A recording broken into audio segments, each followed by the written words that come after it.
Hello there. This is nednednerB, the Schizophrenic. This is a live stream. What's on my mind right now? Schizophrenia, politics, live Q&A. That's what this video is about. First, I'd like to acknowledge that I am streaming from unceded Coast Salish territory in so-called Vancouver, BC. I want to express my solidarity with the Wet'suwet'en Indigenous people who are defending their land against CGL, Coastal GasLink, the courts of BC, the courts of Canada, the province of BC, the federal government of Canada.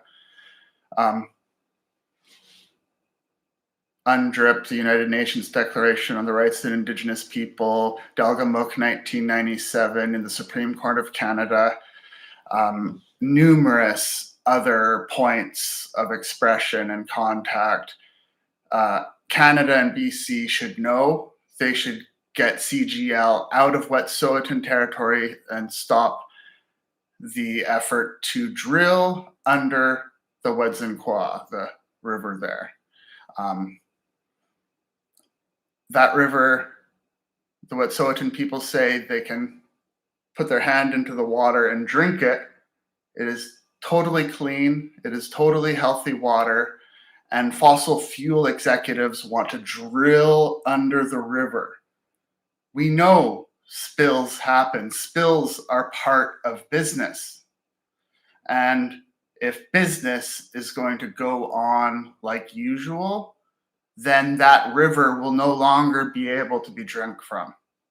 That is a fact. It's not a possibility. It's a fact that when you destroy the land, it is less productive biologically, it is less clean, it is more polluted. So that's my experience of the political situation in my local scene and the national scene and the international scene. All the stuff that's going on with the politics is one reason for me not making as many videos. Hello, Miss Celia 35. Hello there. Sorry, I didn't say hello. I see your hello there. Yeah, one of the reasons I don't make as many videos as I do sometimes is because a lot of political stuff is on my mind. A lot of stress is on my mind. And honestly, as a white male, I don't need to be expressing and sharing a lot of the politics. I want to uplift the voices, point to Unistoten and Wet'suwet'en and all those other land defenders that are speaking up on behalf of their own immediate local crises and issues. I know I can speak on the subject of schizophrenia, and that's what most of my videos are about, but very often my mind is on the politics, so I don't make videos because, like I say, as a white male, I know my voice is not the most primary voice in that discussion.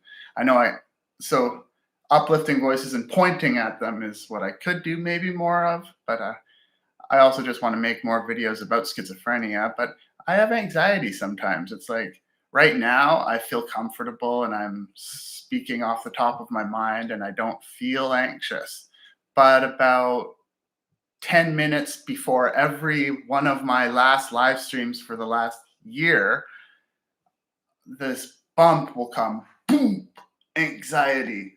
And that just hits me hard.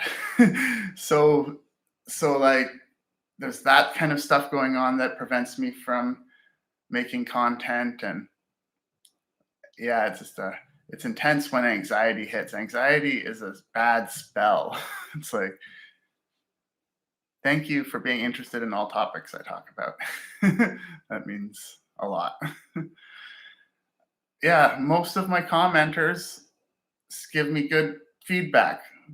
I am recommended to make more content. For some reason, my view counts stay really small. I know I don't make a lot of consistent content regularly, but I know I get a steady stream of searches. I've looked at the YouTube analytics, and um, most of my viewers are due to or are sourced from uh, keyword search. So people are specifically searching for schizophrenia, etc., and they're finding my content that way. One of the primary ways to drive up the content is according to the YouTube experts, is the recommended videos, where you see in the sidebar or whatever, you see different videos that are recommended. And my videos are not shown in those lists very often. For better or for worse, I get a steady stream of interested individuals. So that's okay. That's a trade-off.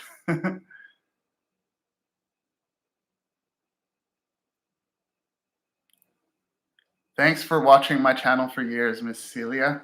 That's nice of you to say. Thank you. Happy to watch now. Do you have any questions, Miss Celia? Do you have any questions that you want to ask or things that you've been curious about? Feel free to ask, because this is also a Q&A. Whenever I do a live stream, I like to have questions and answer questions for people. So,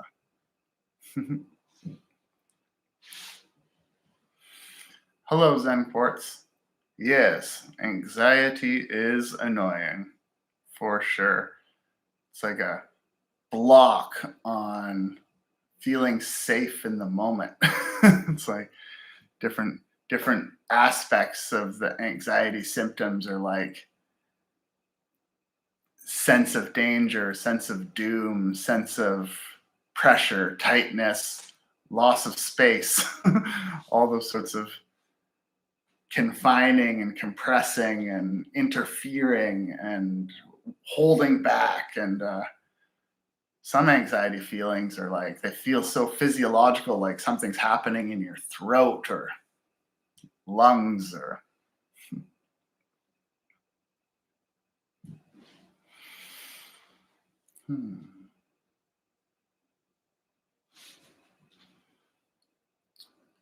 Anxiety is the worst.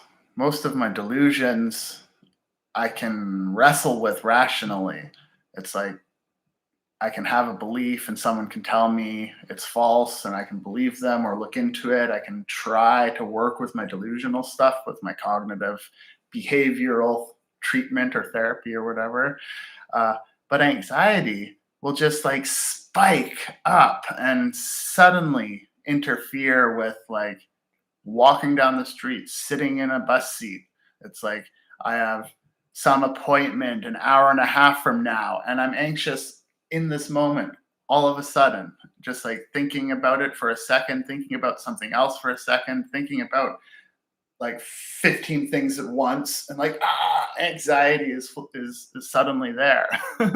And that's like more debilitating than random beliefs. It's like my brain can think about, oh, I just heard a noise in my headphones. Is the CIA listening? I don't know. Who put the CIA up to it this time? See, I can have that kind of thought and it just comes in, goes out. It doesn't distress me physiologically, but anxiety and like mood instability, mood exaggeration, those sorts of things definitely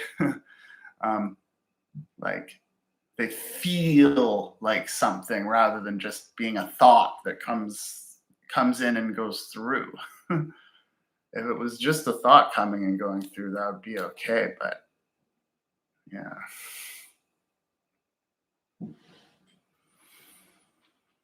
Hmm.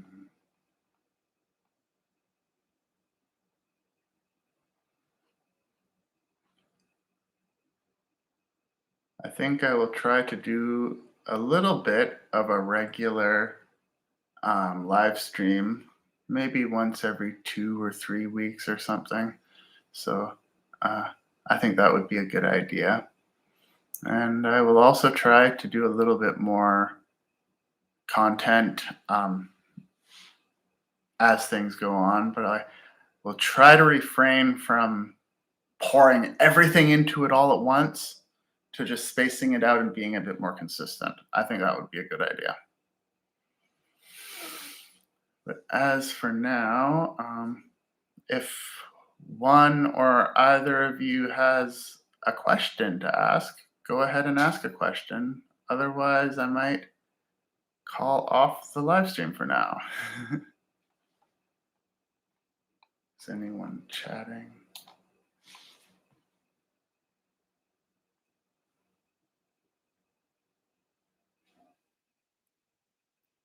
Thank you, Ms. Elia.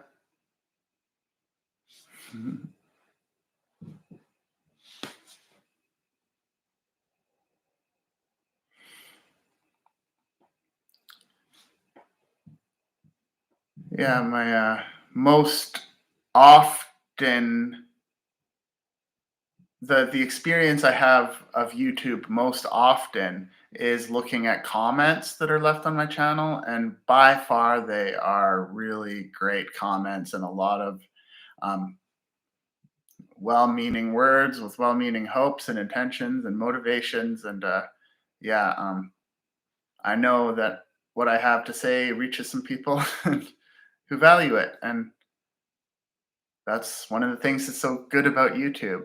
They're, as YouTube themselves say, half their mission is giving people a voice. So I appreciate having YouTube since like 2004 or 5 or something was the first video I made. It's a long time. But anyway, yeah. So thanks for tuning in now or later. Thank you, Mazelia and Zen Quartz. Both of you have a good day.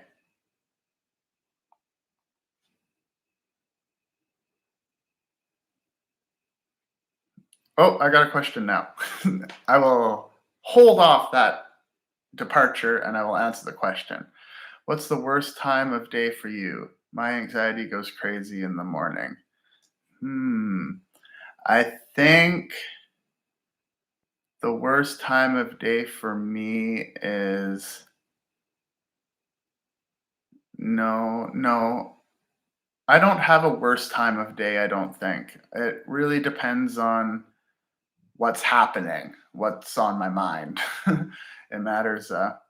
Sometimes in the morning, I do feel dehydrated and hungry and low energy and nauseous from my meds. But then in the middle of the day, when I have to do something or go to an appointment or go do some work for business or something, then that can be an anxious time and stressful time. But then sometimes in the evening, uh, some things have added together in the wrong way, and by evening I'm having trouble and I have insomnia and I have more anxiety in the evening sometimes. And so yeah, I think that's my answer to that. I don't, yeah. Maybe I do have more anxiety in the morning, but I have more like insomnia in the evening, obviously, and that's like time. But uh, yeah, anxiety. I had anxiety last night. I was walking to my friends, and I thought I'm feeling anxious. I'm going to turn back and go home and go to sleep. And that was right before it was dark out. And then this morning before this live stream, I was having anxiety. So yeah, night and day, it can hit me anytime with anxiety. Yeah.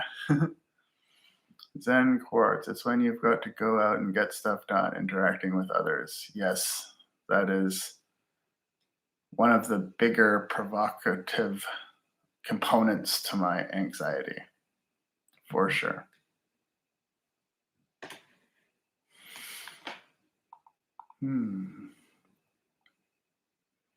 I see a third person has dropped into the viewer list.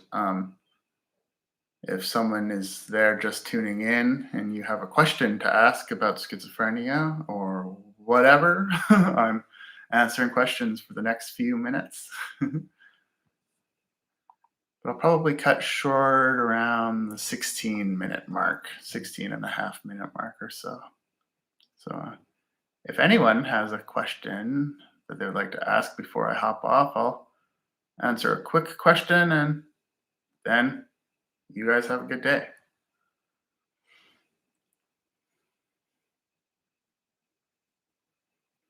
Any thoughts on defending against people anxiety?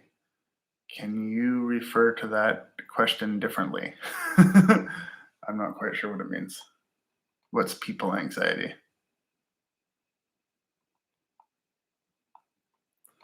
Ms. Elia, I'm actually ethically non-monogamous, and I do have someone who is like a closest primary partner, but we don't live together.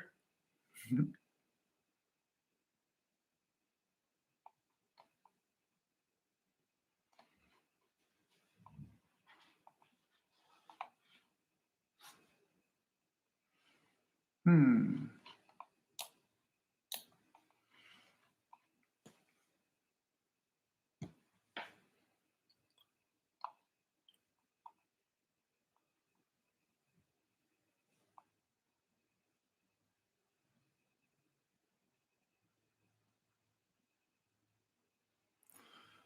Oh, Zen Quartz.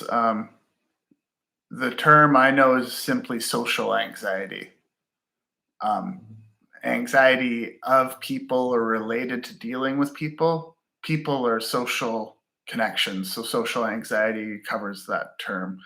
People anxiety is a bit weird to me to think of it that way, but I see what you mean about that. But yeah, to defend against that, having your still center that doesn't get perturbed or bumped or shifted or rattled, but maintains stillness and stability. And you kind of have to expect people are going to have shitty opinions about things. So wait for it rather than get caught off guard and hit by it. You know it's coming because people aren't necessarily going to be the most friendly. So, yes, that would be my answer to that question.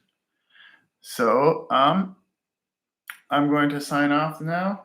Thanks for watching, everyone. So, you guys have a good day.